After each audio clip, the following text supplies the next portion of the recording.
This is WFO Radio.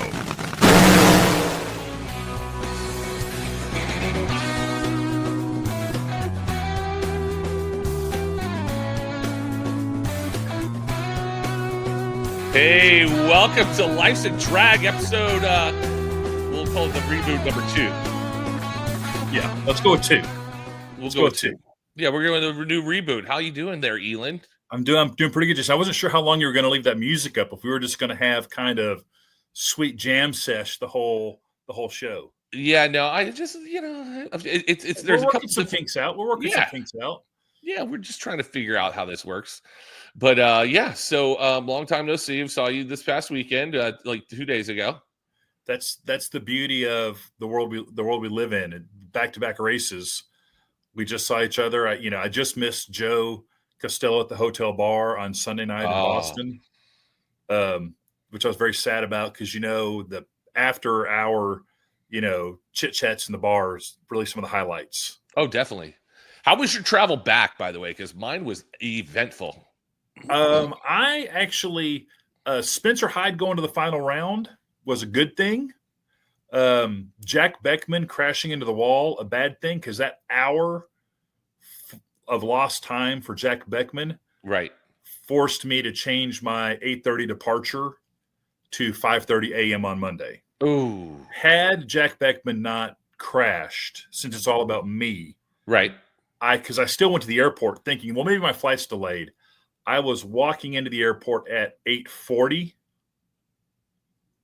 And it would have been 7:40, which I don't check anything. I would have been able to just slide right in there. But I'm glad Jack Beckman's okay. Yes. I'm glad Spencer Hyde has learned how to pedal a 12,000 horsepower nitro funny car because that could have been dicey. Yeah. Yes, that definitely. Your travel. What's your travel update? Oh, so I did not get a Boston hotel, which I'm fine with because I was leaving at like 12:30 in the afternoon. So I just got up at 8 o'clock, hustled my way to the airport, got to the airport, had a beautiful roast beef sandwich from Kelly's. Oh, so good. And then got on my plane and flew from Boston to Philadelphia, little quick jump, and then Philadelphia to Orlando. It was a 3 o'clock flight. There we go. Let's get on that plane. I was going to be home by like 5:30. No big deal. Perfect. So watching a movie on the plane, and all of a sudden the captain comes on. Actually, I was watching White Lotus. Are you caught up with White Lotus yet? I watched season 1. Have not caught up with it. That's something we can also talk about because I need to get back into that. Yeah, because I was watching season 2 because I watched season 1, and then I was like, and I just So anyways, the guy goes, sorry folks, just a little. There seems to be weather in Miami, and that has diverted planes to Orlando and Jacksonville and Tampa. There's no place for us to park in Orlando, so we're going to have to divert to Greensboro, North Carolina. I was like, what? No. Greensboro, North Carolina? They have an airport that can hold this plane? Okay, fine.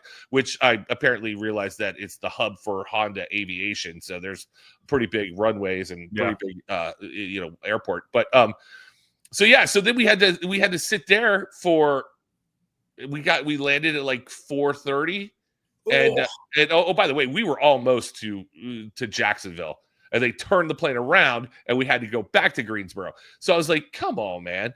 So and we're all starving, everybody. So we inundate this one bar, this one restaurant that's open. Sweet little old lady was back there working. I had 2 beers and ordered and I was like one of the first ones to get in there. I ordered chicken sliders, I don't know, whatever they had, and never got my food. I had 2 big beers, and then all of a sudden, hey, they're boarding the plane at like 6:30, 7 o'clock, and I was like, oh my god, that's the best. And the lady's like, hold on. And people are panicking now because we don't want to get stuck in Greensboro. Did you just start throwing money at her? And get out totally, 100%. And but then we got back on the plane, and everything was fine. But I didn't get home till like 9:30 last night. I was like, what is going on? So yeah, my day started at 8 and then traveling back. But yeah, that's like one of the first times that's happened. It's happened once before on a medical thing, going from LA to San Francisco. We were almost to San Francisco, and the guy turned around and went back to LA. I'm like, what? Dude, we're almost to San Francisco. They have hospitals there. What are we doing? What are they doing? Flying a heart for a heart transplant? I forgot the heart. I was like, come on, man. All But right. yeah, that was my fun. That was the wrap up for Epping. So let's talk about what just happened. Yeah. Travel, Travel, bonkers. crazy. Let's talk about the highlight of the weekend. New celebrity on the NHRA tour, Larry the Lobster. That was fun. Save the day. Shout out to Brian Loans for totally revamping the Friday night qualifying at New England Dragway with live lobsters at the top end that the drivers got to hold. I just thought that made Friday night experience. Well, and I believe it was you who said this. The racing was kind of Yeah, it made it more fun. Yeah, I realized Saturday morning when I was updating my stats that Friday night Q2 session was kind of garbage because like only 4 cars got down and the rest were just like nothing. But there was constant change, and they're handing off the lobsters, and Doug Coletta's grabbing the lobster, and it was just very cool. Yeah, and I love Doug Coletta because he's so awkward. Yeah. I mean, it is personal. He talks and he throws a lot of ands in there. He's just good. I like him a lot. I love Doug Coletta because Doug thinks I run the NHRA. Like if you asked him who's in charge, he would honestly say me. And I think we have a mutual admiration society going because I think he's hands down one of the most awesome top fuel drivers, just the coolest dude. And he took a picture of me and Abby at the Pro Superstar Shootout race earlier this year. We were in the media center setting up, and he just came sauntering in like Andy Dufresne from Shawshank Redemption and just asked us how we were doing and took our picture. And then the next day texted it to me, and it's a fantastic picture of Abby and I working. And I haven't done anything with it. I want to post it so bad and then put the little photo icon, Doug Coletta. Right. Top fuel world champion. But yeah, he's awesome. And it's so cool to see him doing well and Sean doing well and JR winning the race. Yep. Spoiler alert. Just those Coletta guys, they had Lobster Fest on Saturday night. Did you go to that? I didn't go. Sadly, I did not because I went out fully planning on going, put everything in my car, get a phone call, get distracted on the phone, just get in my car and effing drive back to the hotel. And then as I'm like, get back to the hotel, take kind of a shower, and I'm thinking, what am I going to do for dinner? And then I was like, son of a bitch. Right. I had dinner plans for free. Yeah, right. And then I was at that point, once you get to that point. Yeah. And we were 30. Unring that bell. I don't know where you were, but we were 30 minutes away. So it was like, I was like, I'm not going back. Lori Frazier with Motorsports Travel gave us the hookup. I stayed with Josh Hart's team. We were at the Hampton Inn in Exeter, like 3 rows up. Perfect. There was a kick-ass restaurant across the street, the Thirsty Moose. Highly recommend. Right next door to a 24-hour Dunkin' Donuts. Boom. Could not have had a better setup. That's awesome. Yeah. Yeah, we stay in Portsmouth, which is a totally cool vibe too. Yeah, there's a ton of great restaurants in there, but yeah, no, that lobster, Larry the Lobster, was fun up there. And did you I was a little concerned because Amanda's shot that she took up there, like the camera, like she was what's his name, Austin Prock got in that chair, low angle shot with a lobster in her lap. Not a great look. No, it wasn't a good look. And she was trying to, and then when she got in there with Doug, she knelt down. So that was, I'm like, okay, thanks. Somebody said something to her. But then when Cody got in the chair, she was standing back up again. I was like, what's going on down there? We give Amanda a lot of grief about having direct at the top end, but she was talking to, I think it was Caps had the lobster with Proc, and he was standing in front of Proc with his back to the camera. Right. And Amanda physically pointed out to Caps, hey, there's a camera over there. Look at the camera. And he just was too busy having fun with the lobster and sticking it in Proc's face, and Proc was terrified. So it is obvious that just like the sign on the back of the doors for driver intros that say stairway to the right or stairway to the left, some of these guys, you have to give them directions like they're 3-year-olds. Yes. Yeah. No. Cap still never turned around. He still was the whole time just engaging Amanda and Austin. And Amanda was just like, what am I going to do? I'm sure Steve Righteous is screaming in her ear, get Caps to turn around. He's blocking. No, not going to happen. No, yeah, because Ron definitely gets in his own world. I've seen him just get in his own world and just, oh, the president of the United States is here. Oh, cool. Oh, okay. So grab ass and yeah. He's so funny. But that's definitely. So you were up there at the top end during Q2. No, I was watching it in the press room, but it was just funny because you could just see her. Like there's the camera's right there, and then Cap's oblivious, and she can just you know the faces of all the TV personalities. Right.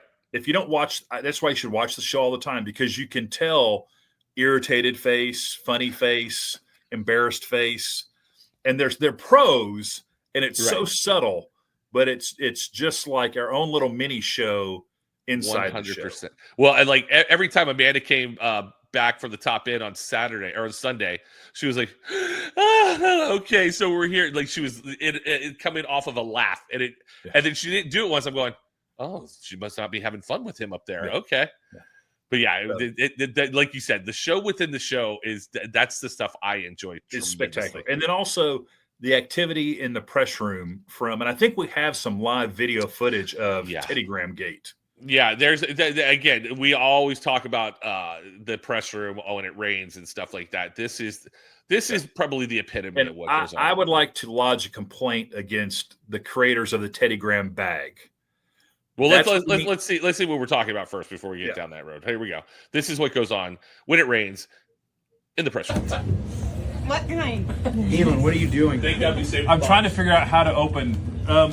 You opened Teddy it, Grahams right. is run by psychopaths. They booby trap, which is good for sales because I have to buy twice as many because I spill half of them when I open the bag. And you have to eat every one My that's on the Hulk-like table. strength. What about the floor? Yep, those two. Is this the kind of thing that gets talked about on Life's a Drag? 1,000%. That's exactly what happens on Life's a Drag. Welcome to Podcast Life. Yeah, tune in Wednesdays 6:30 Eastern. Yeah. By the way, that bag you were the third person that tried to open that bag. And when I saw you have it, I go, in my head, I'm going, that bag doesn't stand a chance. Those Teddy Grahams are going everywhere. And I tried to open the top, and then I tried to go the pro move of flipping it over, thinking, well, maybe the bottom would be more. No, bottom just exploded all over me like a dirty diaper. It was just, I still have Teddy Graham crumbs in my laptop. I got to get one of those air blower things. Yeah, I saw your laptop on Sunday. That would look bad. I was like, oh, he's got stuff. I mean, I have like tire and stuff all over my computer right now. But yeah, your laptop looked like it just went through like a cookie factory. It was great. And I don't maintain my laptop apparently so bad that Sadie Glenn from SR Driven Media was sitting beside me, and she was so horrified by how dirty my screen was. She preemptively cleaned it without me even, like, it was bothering her so much that she cleaned my laptop screen. And then 2 hours later, I just dumped Teddy Grahams all over it. Oh yeah. Well, listen, my Mac cord, I don't know if you can see this, but because you can't really tell, but it's black. It's the white is turning to gray because I got so much tire on my my laptop. It's crazy. But yeah, no, that was one. And then, Elon was talking about how our relationship is going to be, and we get to hang out and do all that kind of stuff. This is hi. We're getting close. Yeah. That's our love-hate relationship right there. There's no hate yet. No hate yet. I think we'll probably get into that when we know later on. Probably Indy once we're done. By Indy, yeah. When we get like into the Western Swing, when we're going coast to coast and minimal sleep and stuff. That's what I always liked about the three in a row races. Is you're just that around everybody so much. Oh yeah. That by the end, that third race in a row. Like September will be spectacular. Starting the countdown, 3 races in a row, hands will be thrown. Yeah. Oh, 100%. Yeah. The 3 in a row. I'm glad we don't. I mean, I wish we went to Denver, but yeah, that especially for me on the West or East Coast, the West Coast. Oh yeah. So just a heads up too, by the way, Elon, I guess we probably should have talked about this at the beginning. Because we're not responding to your comments, not because we don't like you, we don't enjoy your company. We're recording this on Tuesday night. Yes, we are.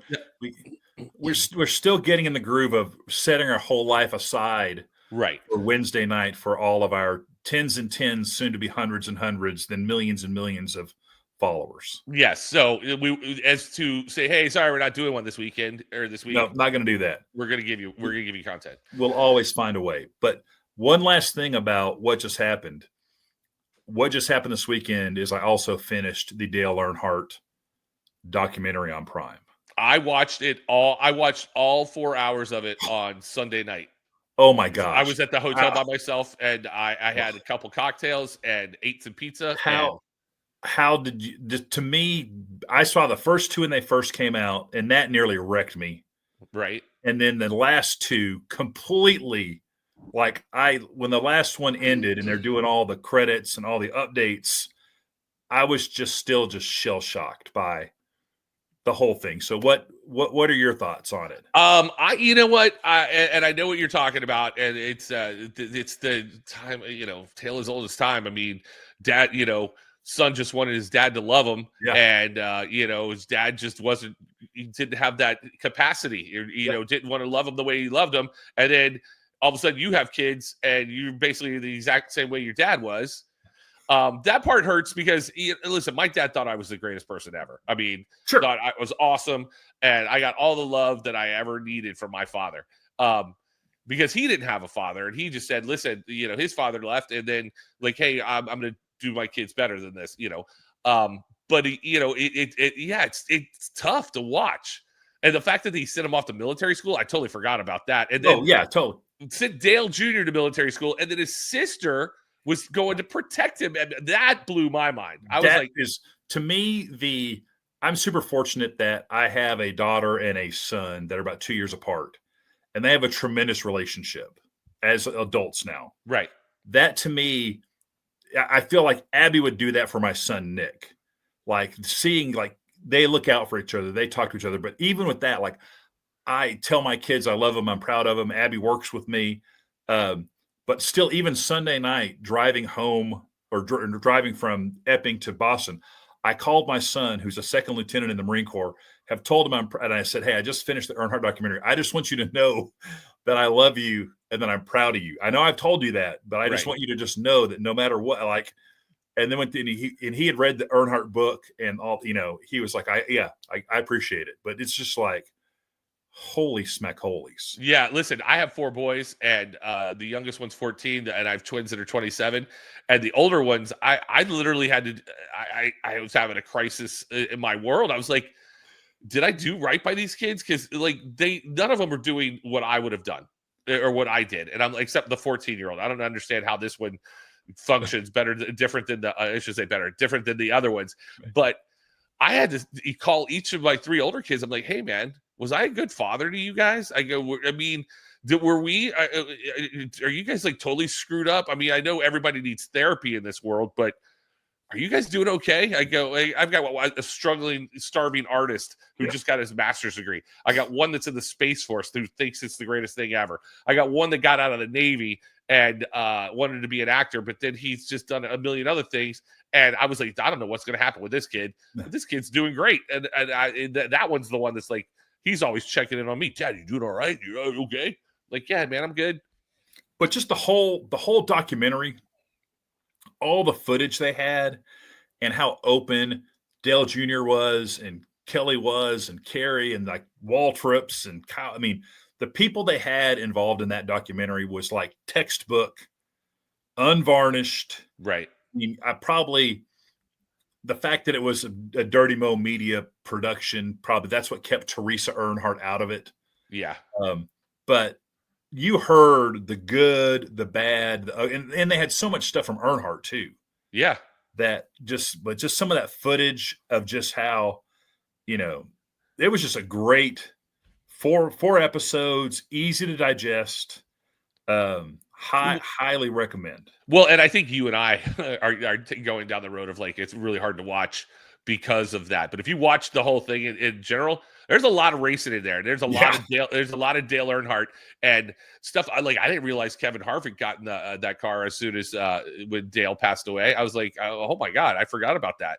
Yeah. And my wife was watching it and she was like, what? And I was kind of explaining to her, how all this works. And she goes, what about Jeff Gordon? What is, I go, no, we don't, nobody talks about Jeff Gordon. Sorry. Yeah. But it was also just wild to see the progression of NASCAR and how those cars would get wrecked and they would just bring them back into the pit road and literally just hammer them. And they still kind of do that, right? But just hammer them back together and then just send them back out there. Yeah. Got to get those laps. Got to get them points. And how what a natural fit the Wrangler brand was for Earnhardt. How, they had, and that the marketing guy stayed with him basically his whole career.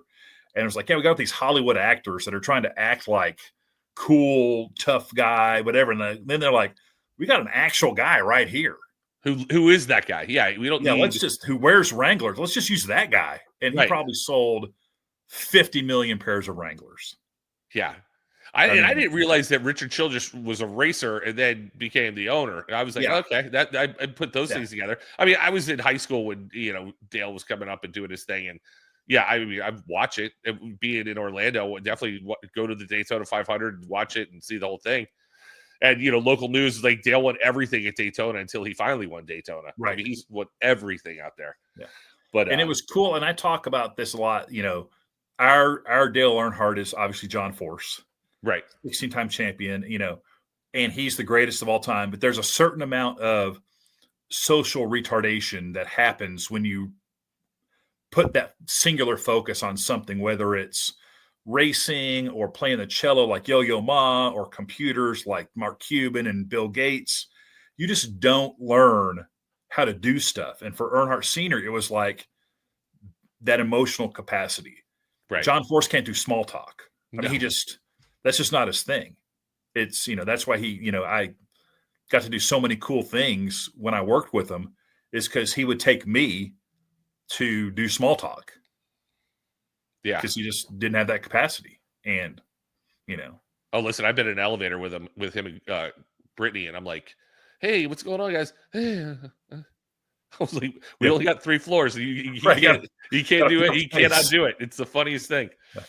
But yeah, no, that Earnhardt, definitely, it's on Prime Video. Yeah. I had to rechange my passwords last night or on Sunday night so I could watch it in the hotel room, because I was like, oh, they've got it on the smart TV. Oh, here we go. Yeah. And I'm sure the Force documentary has to be, and I know NHRA is working on some documentaries for the 75th anniversary, which I'm super excited about. I think they're going to, the footage they have plus the creative people, I think, they're talking to current drivers. I think that's going to be a lot of fun to see in the 75th anniversary year. But I heard that there's like an Ed Iskandarian documentary or short film out there somewhere. The guy's like 104 years old. right.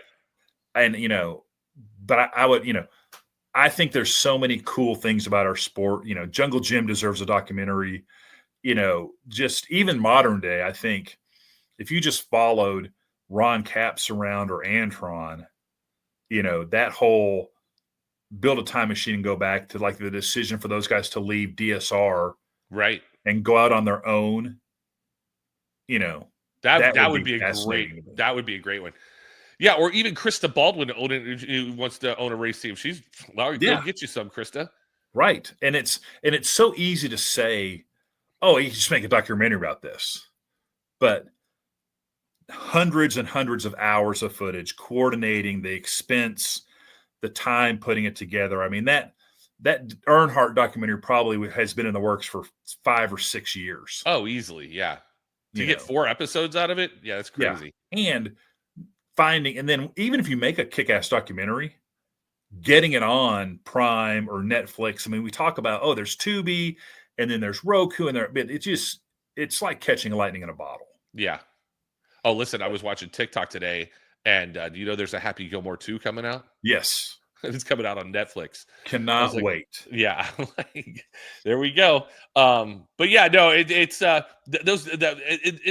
it's just not a documentary. They told a whole great story. I mean, from start to finish. I mean, it was a great story. And it was. And just the whole vibe of it was just a complete roller coaster, because you knew a bunch of stuff, but then there was so much new information added in there that just made the story even richer. Yeah. Who are you putting on your NASCAR Mount Rushmore? Oh, my NASCAR Mount Rushmore: Earnhardt, Jeff Gordon, Cale Yarborough, and Richard Petty. I was gonna say you got the Richard Petty up there. And Cale Yarborough only because that MFer, just the ability of him to just throw fists at the drop of a hat. Yeah. I mean, of those four guys, it would probably be pretty close. Like my Mount Rushmore, then who do I want in a street fight with me? Oh, Cale Yarborough. I'd take the Allison brothers too. Let's go. Oh yeah, that's true. But those would be my four guys. Just kind of, No honorable Tony Stewart, mention, huh? Kyle Larson, but only because can race anything. No Tony Stewart. I'll give him an honorable mention too. Okay. Multi-time champion. By his own admission, he was kind of a jerk. When he was racing NASCAR. So I wasn't like a huge Smoke fan when he was racing NASCAR. So I do like how he flames back on social media. It was like we talked about that the first show, right? But some guy, he did and I just saw this recently, which is why we're going to go back to the Indy 500. Somebody was like, "Hey, why does this drag racing guy why is he commentating on the Indy 500?" And Tony posted like a picture of him with some big IndyCar trophy. Right. And he was like, because of this. Yeah. And you're like, oh, you forget the guy was, he won a championship. He won a championship. And that's probably what it was. I don't know those trophies. Right. But yeah, it was very funny. But just quite the snapback. Yeah, I love that stuff. Well, guys, definitely watch the Earnhardt special. It's really good. If you're into racing at all, it's really good. But we're going to hear from our sponsors right now. Let's see if we make this work. Hold on. Drag racing fans, check out Drag Race Bracket Bonanza. It's the free, family-friendly fantasy bracket game. Now, after final qualifying at every national event, you can fill out your bracket for all the pro classes. It's free, easy to click on your picks. If you need some help, just hit the randomizer button to fill in the blanks. It's for fun, stay engaged, and pick your winners today. Redline Oil, formulated to win, proven by me. Redline Oil, formulated to win. Formulated to win? Formulated to win, proven by me.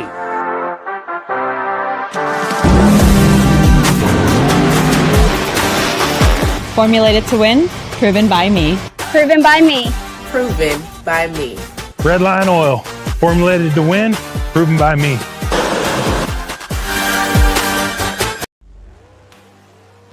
The number one source of friction in your engine is not what you think. Piston rings rubbing against the cylinder walls generate more friction than any other part of the engine. More friction and temperature means more wear and less horsepower. Fortunately, the team at Total Seal knows how to reduce friction and wear through innovative piston ring design. If it takes a piston, Total Seal can build a better ring.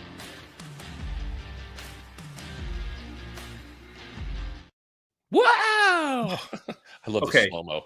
That Redline Oil commercial just gets me pumped up. Yeah. I know I've said that before, but just that Mark beating those guys, that's strong. Proven by me. Yeah, proven by me. I love it. Yeah, it's good stuff. Your commercial there for Drag Race Bracket Bonanza, good stuff too. We actually filmed that Pick Me at Bristol last year.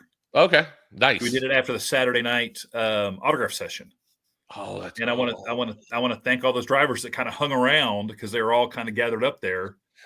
And then I just said, "Hey, I'm going to do 3, 2, 1," and then I just want you to just say, "Pick me," and our racers are the best. They I just forgot about that Bristol autograph session that I have to be at. Yeah, so Saturday night you better be there. Oh, I will. I have to go. I'm like, dude, on Sunday in Epping, because we didn't do winter circle, so I'd have to stick around after Top Fuel. As soon as Brittany and Tony burn out, I was like, unplug. I mean, I was packed up and in my car not 5 minutes after they crossed the finish line. I was like, I'm gone. See you later. Bye. Yeah, you're like a kid on the last day of school. Summertime. Oh, yes. I'm out of here. Yes, I am gone. Speaking of summertime, Elon. How about that segue? That was some professional broadcasting right there. That was awesome. What are you doing? Are you doing vacations this summer? I actually 4th of July going to take my wife to Charleston. Okay, nice. Going to do a little long vacay in Charleston. I've never been.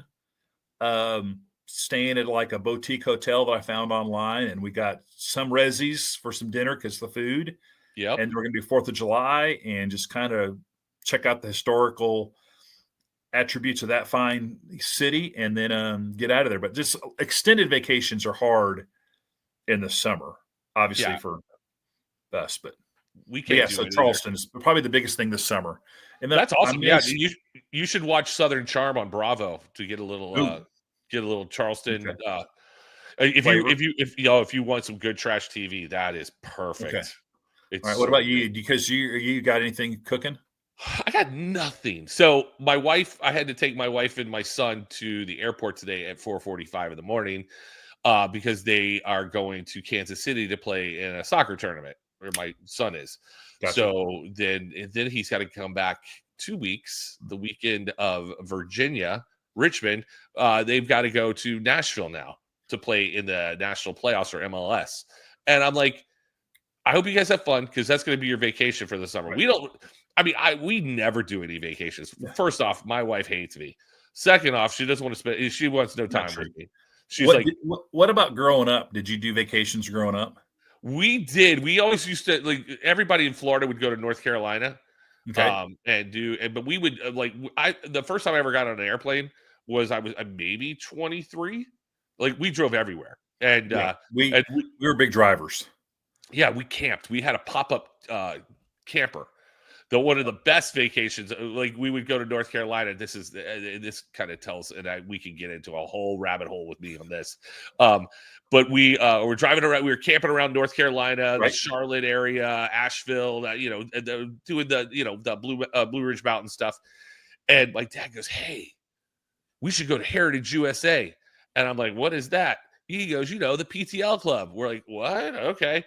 I totally grew up Southern Baptist, and this is the era of televangelist. Oh yeah, and my parents would be on every once in a while, and I am absolutely fascinated by televangelists.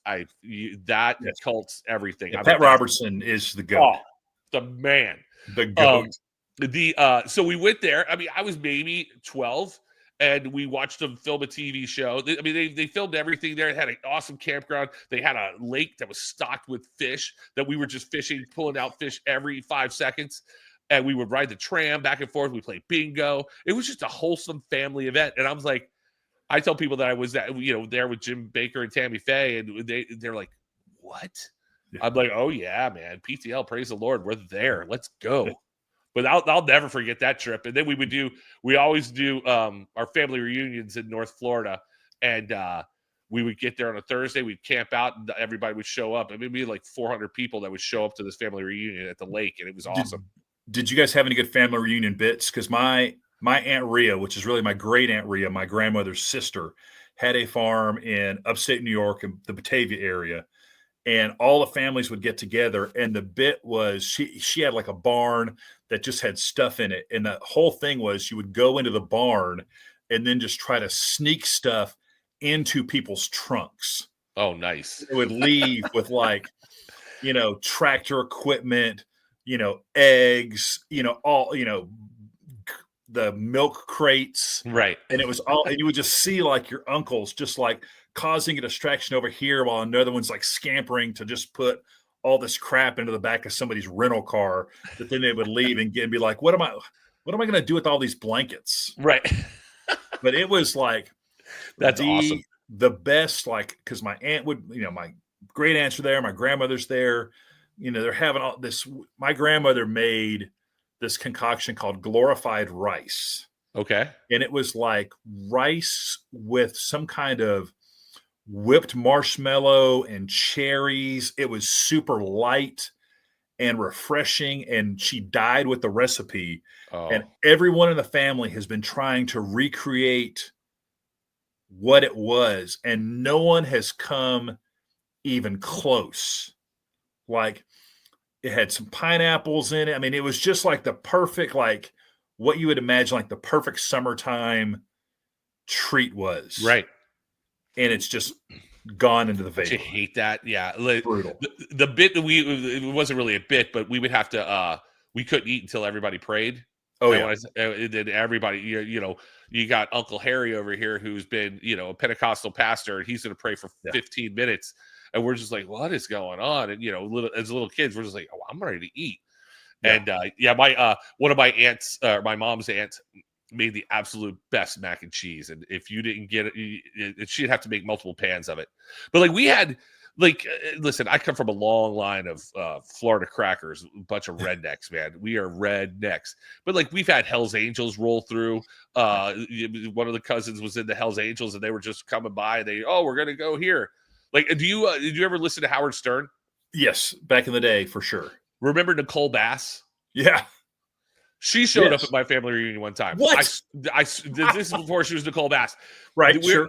This has got to be 1988, 87.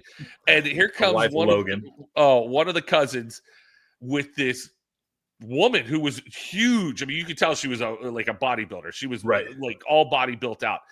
But we're like, what is that? Okay, is that a man or is that a woman? We need to find some family reunion pics of that. There got to be some Polaroids floating around. So we're going to the lake, and this lake had a huge like boardwalk around it with like diving platforms and slides and all. I mean, it was awesome lake. Well, this lady decides that she needs to come out in a string bikini and parade her stuff all over. And I mean, you talk about just people staring. Just neck snapping. Yeah, I was like, and I didn't realize it was Nicole Bass until I started watching Howard Stern stuff, and I go, "Oh my God, that lady came to my family reunion! Oh my God, that is the craziest thing ever!" Yeah, my aunt and uncle, my dad's sister and her husband, Uncle Bill and Aunt Sandy, had a lake house on a lake in Pennsylvania called Page Lake, and it was a small lake.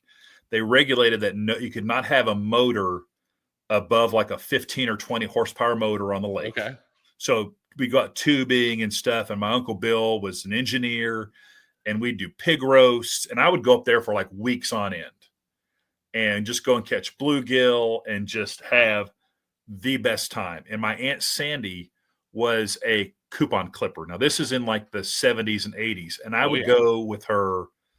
They had 3 kids, and Uncle Bill worked for AT&T, phone guy, and Aunt Sandy was stay-at-home mom.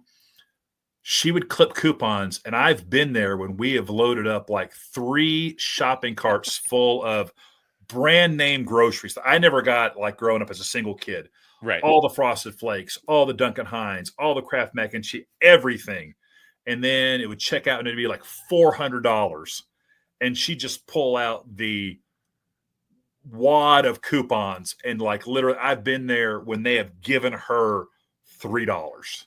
That's awesome. And it was just like, it was a thing of beauty. Like, 'cause she had the whole racket on her street, they're box tops, and people are saving box top for her, and she's sending them in and getting the cash equivalent and buy one, get one free, and triple coupon days. And it was just so spectacular. It was a thing of beauty.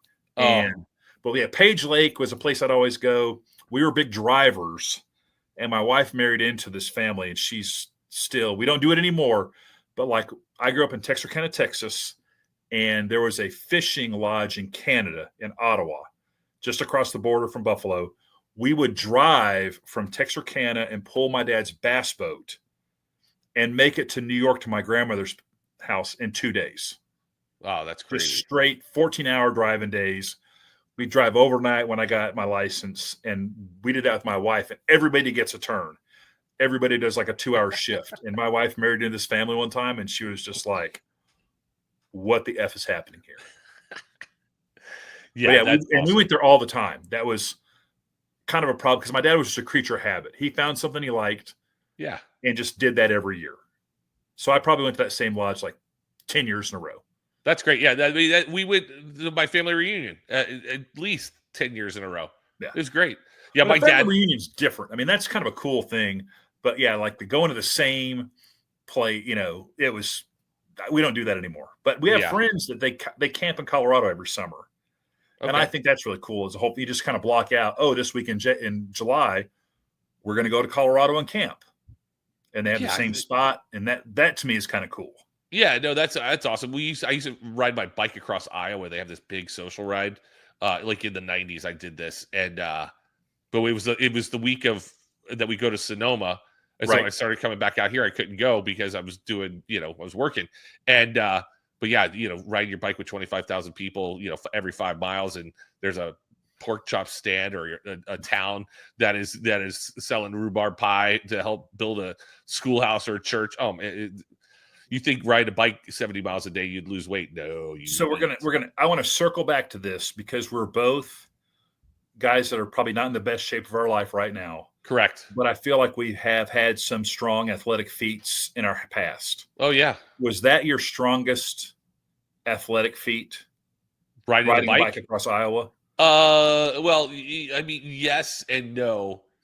I mean, I was kind of out of shape back then too, but I took my wife with me one year. She was like, "How do you do this? You're out of shape." Oh, I go, "Listen, it's a bike. Have you heard the term? It's like riding a bike." But Iowa's not flat. There's hills, and yeah. I mean, I would say. I mean, I literally did that 8 years in a row, and it was yeah, it was definitely the best. It was really one of the greatest things ever. But like, when I was in high school, I played soccer and I was 165 pounds. I did sprint triathlons back in the day. And like one of my best ones, I did one in McKinney, Texas, that started with a 2-mile open water swim. And then like the bike ride for like 7 miles and then like a 10K. Yeah. And that was and like finishing that and not immediately dying. But the open water swim to start any event, that's like a rugby match in a washing machine. If you've never experienced that, because you do reach this level of panic. It's like not to make light of waterboarding or those kind of events where you're just like, you're not going to drown, but there's just so much going on and you're getting kicked and you're just trying to create your space. It was like terrifying. And then you're like 10 minutes in, you realize, okay, I'm not going to die. And then you realize, oh, I still have a whole nother mile to swim or something stupid. Yeah. But after spending a day on the bike, I'm like, I don't understand how people can do these triathlons of like, they just rode the bike for 20 miles and then, or however far, 100 miles, and then they got to go run a marathon. Like, what? I loved, I'm sure my son Nick's going to do an Ironman. I would love to, try that, or at least, get back into doing, triathlons, because they were a lot of fun. But the transition from biking to running, your body just wants to fight you. Right. So hard from the change of body posture and tighten it and all. It's just insane.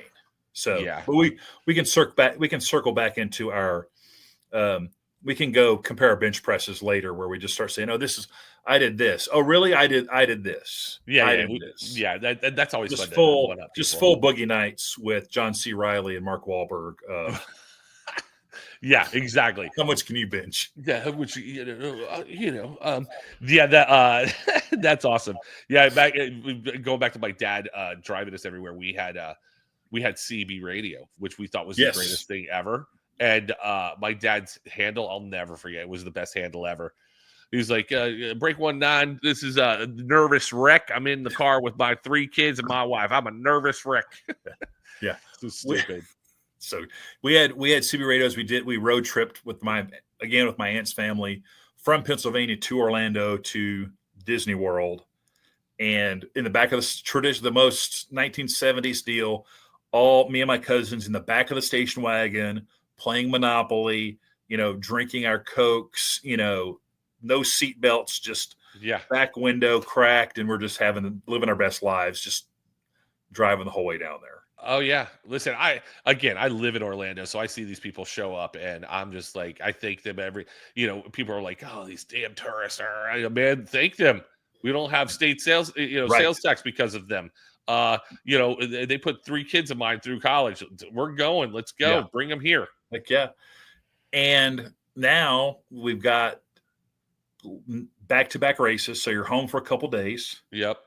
Now we head to Bristol, which is one of my favorite places to go. Definitely my favorite place. My favorite track. Yeah, just the way it's built. One side grandstand's built into the mountain. It's so loud. I mean, it truly is Thunder Valley. The staff there's great. I love having the pits all on one side, like we had at Epping. But what do you think is going to happen, knowing that basically we saw Brittany Force go 340 miles per hour? It seemed like every run, Spencer Hyde gets to a final round. We got Pro Stock and Pro Stock motorcycle. What are you kind of looking like as your go-to for this weekend? Well, I think there's no way Brittany does what she did, like she did in Epping. It's just altitude and first off, it looks like it's going to be rainy a bunch this weekend. Which we were all doom and gloom and Epping about it. No, right, we didn't think we were going to race it all on Saturday and got everything in. Everything in. So listen. I'm not going to be afraid to pick Brittany on my drag race bracket bonanza. Yeah. I think she's, man. It's just so good when they all get their acting gear, you know. Right. And the fact that Spencer Hyde made the finals, I was like, he had.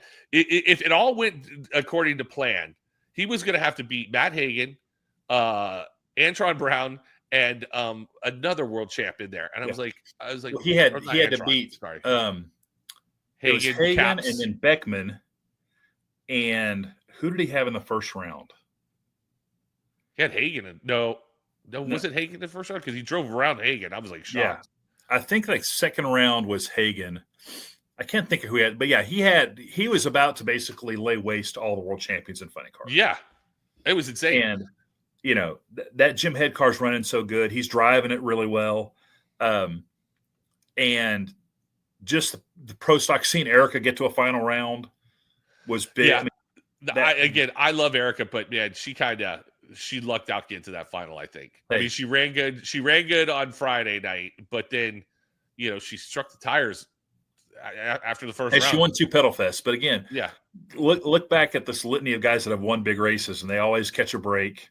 Right. You know, and you got to be able to capitalize on them. And that race against Greg was pretty, Greg even said it in the press room, but hey, you know, we have an advantage, but every race that advantage gets less and less. Yeah. Well, and I think it's exciting. Yeah. And I hope they figure it out. But like Greg was saying on Joe's show, it was like, hey man, it's better when we're all good. It's better when we're all good. So, and it's cool. It's cool in Bristol too, because it is one of those areas where it's Tennessee and it's Virginia, and there's like 3 cities, and you get fans from all over, and they got some cool places to watch the race. Get up on that hill beside the track where they do all the TV live shots. Bristol home. That's where he shot the pilot for Talking Funny Cars with Buddy Hull last year with Cruz Pedregal. Oh, that's right. The media center's good. Oh, you know what they have in the media center, Elon? Ice cream. Yes. I just remembered that. That's probably one of the largest blows to the NHRA traveling circus was the departure of the great Anthony Vestal, because Anthony was snack king. Yeah. No offense to anybody else that's currently running the media center, but you guys are all garbage. Anthony was the best. He had snacks every day. The Bristol press room, snack, plus ice cream. He's the best. Yeah, Allie goes, hey, come with me. We got snacks in the car. And I'm thinking, oh, she needs my help to bring in like a bunch of snacks. No, it was just in a shopping bag that had the infamous 10 grams in it. Right. And there's a formula for good snacks. You got to have some chocolate. You got to have some salty. You got to have some sour, and you got to have some crackers. Yes. And 100%. They got to kind of work on that a little bit. But also ice cream does go a long way. And Diet Cokes. Yes, Diet Cokes. And if you want to be Nikki Shealy's friend, bring her a Dr. Pepper. Dr. Pepper. And if you're getting donuts, get some maple dipped donuts for Nikki. Which you have to keep Nikki happy because she runs the internet. Yes. Yeah. She did my hair. She combed my hair this weekend. I was like, I think I saw that. So, but Bristol is also they have their. Have they said who are they putting anybody in their little ring of honor this year? I don't know. I haven't seen anything. That's not an every year deal. So I don't know. They brought Snake one year to do it, and I had done some work with Snake, so I became like Snake's body guy for that weekend. Right. And you forget that he's 80 years old. Right. But he did all the stuff, and by the end, he was just kind of like, what else have I got to do? He was super happy about it. Right. But it was also just funny just hanging around with Snake, and Richard Tharp was with him, and just watching people just lose their mind over Snake. I love, and this happened in Indy this past year, introducing Snake to people that don't know who he is. Yeah. And kind of running through the gauntlet of the stuff that he's done. I introduced him. I go, this is the coolest guy on the planet, by the way. I mean, he's definitely the coolest guy in drag racing, but this guy's pretty freaking cool. And you run through what all he's done, and people are like, "Oh wow, okay. Well, no, this guy is cool." And then he sits down and talks to you and starts telling stories. Yeah, and it's like, and his circle of friends is just while he's best friends with Chip Ganassi.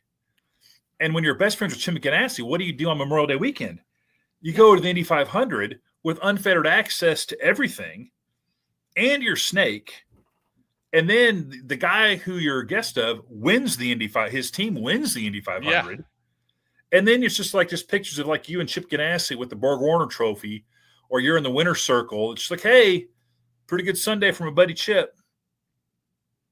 Yeah, again, that's the cool part about knowing people like that. And I don't know people like that, but it's definitely funny. And when this happened with Snake in Indianapolis, it was definitely it was in our hotel bar, and we were all getting ready to go eat dinner, and he was just like, oh, you could kind of see him like, oh, stop, okay, all right, now you're embarrassing me, but he loved it all at the same time. Like, yeah. That's what I did. Ha ha ha. He when he was the Motorplex legend, he was the very first Motorplex legend for Stampede Speed 5 years ago. We went to dinner before the Thursday night autograph session, and we went to a little steakhouse in Waxahachie.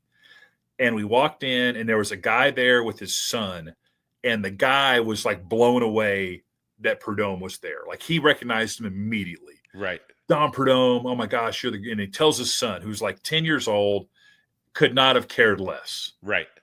And it's like, this is the greatest drag racer ever, blah, blah, blah. And he's like, you need to shake his hand. And the kid shook Prudhomme's hand. And Don goes, man, he goes, that's a pretty good handshake. Nice to meet you, little man. And that guy, his dad's chest just puffed out. Yeah. Like that was the greatest. Like, Don Prudhomme told me my kid had a great handshake. I don't care if I get fired tomorrow. My life is set. And I was like, it was so cool because Prudhomme was just being honest and just being himself when he walked off. And I was like, man, you made that guy's life. Right. And he was like, you think so? And I'm like, yeah, he's going to tell everybody about this interaction forever. Yeah. Oh, it's so great. Listen, when I was doing a podcast with Joey Fatone, we had Tony Orlando from Tony Orlando and Dawn on there. And we were playing music and stuff, and he had to guess the title or artist of the song. And I was just singing with a falsetto. And he's like, hey, that Jason, you got a great falsetto. That's great. And so I tell her, Tony Orlando says I got a great falsetto. Yeah. So see you later. I did a photo shoot with Dwayne Wade when I worked at Beckett for their Card Geek program. And we were trying to get a picture of him throwing a behind the back pass, like off camera. And I was the guy catching the pass. And one of them kind of got away from him. And I caught it like right before it hit the photographer assistant. Right. And Dwayne Wade looked at me and went, man, he goes, oh man, you got pretty good hands. Fuck, ball game. That's it. We're done. We're good. Okay. I'm just going to put that on my resume. Yeah. NBA player. Competent in Excel, Word, great written or communication skills. Dwayne Wade says I have good hands. Yeah. What else do you need? Hire me now. Right. So that's great. But what else? I mean, so Bristol back-to-back races. Then we're off for a little bit. Father's Day. Yeah. Don't want to get too far ahead of ourselves. But what do you think? Oh, we got Too Fast, Too Tasty. And this is going to be a packed race. Got Too Fast, Too Tasty. Flexjet Factory Stock Showdown is back. Yep. All 4 classes. Yep. And do we have Pro Mod too? We always have Pro Mod at this race. Oh yeah, we always got. I mean, I think it's written into the Tennessee Constitution that if you have a drag race, you have to have Pro Mod. Yep. And those guys are going to be wild. They always are wild. And then we got the big autograph session on Saturday night. Which, if you're going to be in Bristol, you got to go to that. Stick around to stay because you will meet every drag racer on the planet. And that is a good time because all the drivers get there Saturday night. They all kind of moan about having to do it. But then once they get there and they have them in a big square and all the fans are walking around, it's pretty funny. I remember it was either last year or the year before, Josh Hart was running low on hero cards. So he just took a bunch of rods and pistons. And if you were like the last 20 people that went through the line, you just got to choose, do I want a autographed piston head or an autographed rod from Josh Hart. That's so funny. He had a whole box of them at his feet. It was spectacular. That's awesome. Yeah, I've got to be at all these autograph sessions. And the Too Fast, Too Tasty autograph session in Chicago, Steve Johnson was there, and I just sat down where Angel was sitting, and all her hero cards were sitting there, and I was just talking to Steve Johnson, and there was a pen, and people started throwing stuff in front of me. Hey, you're gonna sign this? You want my autograph? Okay, cool. I must have signed 30 autographs. Hannah was like, "What are you doing?" I go, "I'm signing autographs." Yeah. I would sign, like when I was on the teams, every now and then a fan will come by and they'll want to get something like a helmet. I want everybody on the team to sign it. And like, I always kind of slough it off of like, right. No. You really want the guys that are working hard. And it's kind of nice that the crew guys are like, dude, you're part of the team. Yeah. You want everybody on the team, you're on the team. Yeah. And that's, PR guys and crew guys have a very werewolf and vampire type relationship like Twilight. Yeah. Because I'm asking them to do stuff at 6:00 in the morning and unload the car. And, they're asking me for free tickets and beer. And I'm always happy to keep that symbiotic relationship going. Right. Yeah, that's awesome. It does make me laugh, though, because, I mean, I guess I am kind of up there in the middle of stuff, and people do see me, and some people like me. Yeah. Somebody didn't like in Epping that I played one rap song. Oh. And they sent a note in. So I was like, okay, I'm just mixing it up. We've been listening to AC/DC and, Bon Jovi all weekend. It's okay. I really think I heard Thunderstruck at least 6 times, which I'm fine with. I'm here for it, but, Right.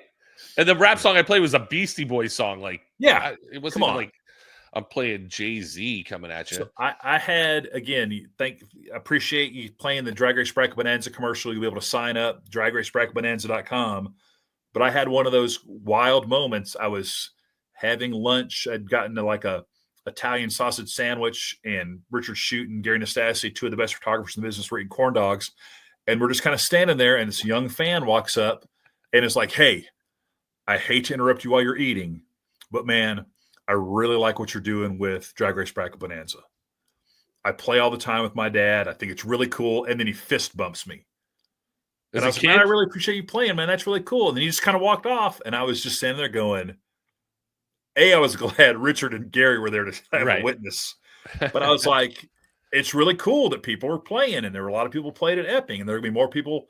I love Bristol because they did that fan session on Saturday night. So brackets will be open so I can give out my QR codes. And and while people are waiting in line, they can, because actually Bristol crashed our server last year. Oh, wow. That we had so many people signing up that it like bogged us down for like 90 minutes. But we've since corrected that problem. So I'm excited to get back and really ramp it up. So yeah, I stink at that game. You would think that I'm there and I watch, and I am the worst picker. Like some weekends I'll pick all the upsets, or I'll try and pick one. Like a Josh Hart might be 14th, and I'm going to pick him over so and so. Well, drag racing's hard. I mean, you had back-to-back in Funny Car. You had Buddy Hull beating Ron Capps, number 1 qualifier, and then you had Phil Burkhart Jr. beating Tasca. I mean, it's hard out here for a pimp when you're trying to make money for the rent. I know. That was crazy. Yeah, that's a little Hustle and Flow reference, which is, again, we'll get into movie talk later, but that is an all-time great movie. It's a good one. It's definitely. You can only watch 2 movies about the music industry: 8 Mile, Hustle and Flow. Hard stop. Okay. All right. Hard stop. Okay. They tell you everything you need to know about the modern day music industry. Maybe I'll throw in Walk the Line. Walk the Line, or what's the Dewey Cox Walk the Line movie? Yeah, that one's so stupid. Hey man, you don't want none of this. You don't know what none is of it? this. Reefer. All right. Well, let's put a bow on this. We'll talk movies later, but we definitely want to thank everybody for tuning in to Life's a Drag episode 2. Tune in next Wednesday, 6:30 Eastern. We'll be recapping a little bit of Bristol. Yeah. We'll be talking Father's Day. Oh, yeah. And we may throw in some movie talk or music talk. We'll also have NBA Finals and Stanley Cup to talk about, because I got some hot takes on trophies.